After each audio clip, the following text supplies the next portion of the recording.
Hi, Luis. I wanted to leave you some feedback on your rough draft. First off, your formatting looks pretty good, but don't forget up here in your upper right hand corner, um, include your header, right? So your header is your last name and the page number. And remember, you can find that in the resources folder on Blackboard if you need help with creating that. However, just ask me. Just ask me if you don't know how. Um, so let's talk about your narrative. I think that you have a lot of really good ideas here. I think that you have a lot to work with. So this week we were talking a lot about purpose, right? And when we were talking about uh, Larry Lena's The Look, that essay that we read in class, one of the things that we were trying to figure out is what is his purpose. And I would say redemption, right? The fact that we can make mistakes in our life and still receive kindness, redemption, and grace in order to do better for ourselves, but also for our broader culture or society is something that's really important. And so, one of the things I bring this up because one of the things that I see going on in your essay, I see several themes: the theme of family, the theme of work ethic, as you say, and the theme of respect, right? So I wonder if you can think about how these three ideas can kind of be woven together in your narrative, in your story. So how can family teach us values that we take through us or we take into us, right, we absorb these values, they become part of ourselves and part of our identity. And how can those values both give us personal success and confidence, but also help the broader culture and society, right? So these are some of the themes that I see going on in your text. So you have like a series of kind of mini narratives here where you talk about your grandfather, you talk about your father. These are wonderful details. What I would like you to do is think about kind of stretching out those details by bringing in some descriptive writing. And maybe it can almost be like a chain, right? Like a chain of my grandfather was this, my father was this, and then that's how it led to me. Does that make sense? So you might want to think of it as like kind of like a series of scenes leading to the conclusion. So the one thing that I don't see yet is the arc, right? So what I want you to start thinking about is what is the beginning, what is the middle, and what is the end. Uh, and I reading this, I think about that journey of your family that's leading to you, right? So maybe building your grandfather's experience to your father's experience to when you really recognized how much respect and work ethic was so important to you. So if you could really capture that moment um, in a clear scene with description, that's going to be a really powerful moment, I think. So you're explaining how these lessons were learned uh, um, by your family, particularly your grandfather and your father, but really kind of pump the brakes and show the audience a scene that shows, right, that shows that you really learned these lessons, right? So maybe paint a picture of yourself uh, really working hard, balancing your life as a student and somebody with a full-time job, right?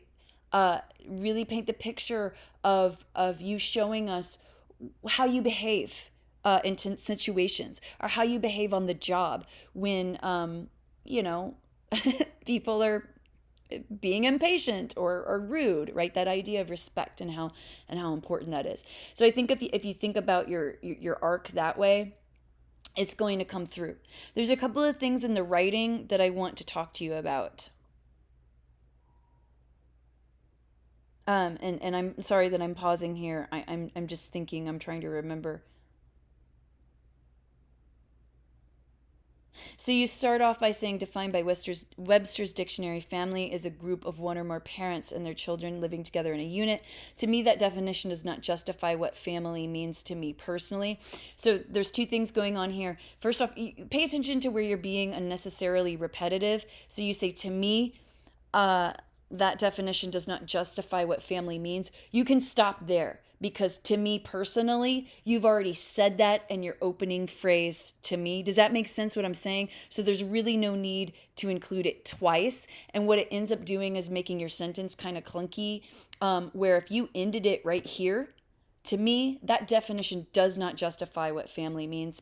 Boom, like that's pretty powerful. I got it, right? And then here's the thing that threw me off as your reader. You say that, but what follows is not the definition that you would give of family. Instead, you start talking about family values. Now, those can be interrelated, but when you tell me that that definition doesn't work, I assume what's going to follow is either the definition, like Luis's definition, right? Or another way to look at this is to instantly start telling the story of your grandfather, right? So maybe it's a brand new paragraph and you start here. My parents are first generation immigrants that came to the United States 20 years ago, leaving behind family and friends for a better future, right? And then start with your grandpa, right? Your grandfather, and start talking about those lessons, and then how that passed on to your father and what they did, and how that passed on to you, right? And how you see that in action in your day-to-day life. And then in the conclusion, maybe that's where you really define family by your terms, right? Does that make sense, what I'm talking about? So you have a couple of things that you can do in thinking about how to organize this narrative to get that arc, but also how to make your ideas become more clear for the reader. One of the things that I also want you to pay attention to is, in academic writing, we try to do our best not to address the reader directly. So if you and I were having a conversation, like we were literally sitting down together, it's totally acceptable to use language like this where I have highlighted, but you don't need to do that in writing. Again, like what I was saying up here, it's just kind of repetitive and unnecessary. So if you removed this part and just said, as a young child, I was taught to be respectful no matter what, I understand that what you're doing is explaining yourself. Does that make sense? And then one of the other things that you want to pay attention to is slipping into second person you. You want to do your best to avoid this point of view in academic writing, because it's slipping into an informal tone.